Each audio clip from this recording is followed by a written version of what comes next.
Nawala nga pala ang aking clutch shoes. Kaya naman nagpabili ulit ako kay Papa Tampi. At dumating na nga rin pala ito ngayong araw. Pinakabit ko na nga pala ito kay Papa Tampi. For today's video mga Tampi, pupunta nga pala kami dito sa clinic ni Ashlong. Kasi ay papaturukan namin si Ashlong para sa rabies. Si Ashlong. Siyempre kasama ko ang Tampi family guys. Notebook ni Ashlong to. Di tabo ka papasok. Oo, papasok na. Tingnan ko kung nagsusulat ka. Turo, rabies. 6N1. Corner code. Tama. Tama, very good, no? Galing magbasa. Hey!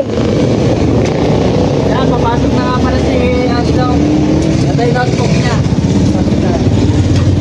After that nga pala, nandito na kami sa clinic ni Ashlong. Kaya naman sobrang saya niya. Dahil nga pala nakabalik siya ulit dito. Almost 1 year na nga pala yan. Ang bilis nga pala ng panahon ay sobrang laki niya na. Dito nga pala ay kinilo na siya. Kaya naman hanggang dito na lang ang istorya ni Ashlong. Nandito na nga pala kami sa bahay. Habang kumakain nga pala si Tampo ng ice cream ay dumating na nga pala ang aking parcel. Kaya naman binuksan ko na nga pala ito. Sobrang bait talaga ni Papa Tampi dahil nga pala ay biniran kagad ako nito.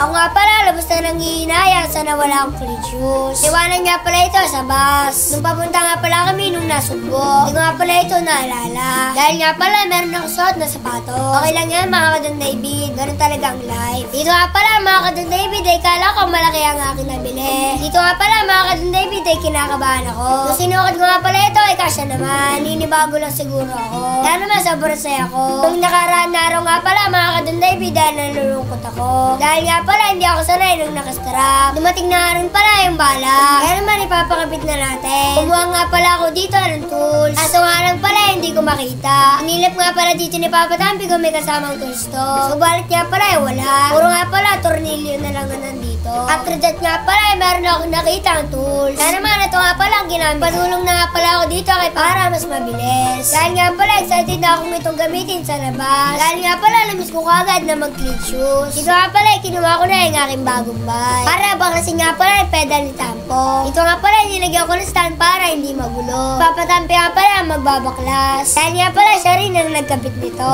Ito nga pala nakapantulog pa si Papa Tampi. Favorite damit niya nga pala yan. Kaya naman sobrang kubi niya. Ito nga pala medyo nahirapan siya. Parang nakalimutan na nga pala ni Papa Tampi kung paano baklasin yun. After that nga pala kinaya niya na. Tapos nga pala bumanggit ng very basic daw. Ito nga pala kinabit na ang aking clutch pedal. Kaya naman susubukan na natin ito. Grabe mga Kadon David, sobrang excited na nga pala ako. Nandito na nga pala ako sa labas. Kaya naman susubukan na natin to. Grabe mga Kadon David, sobrang solid talaga. Sobrang namiss ko talaga itong gamitin. Kaya naman magsusuper skid ako. Hanggang dito na lang pala ang aking storya. Paalam mo ko.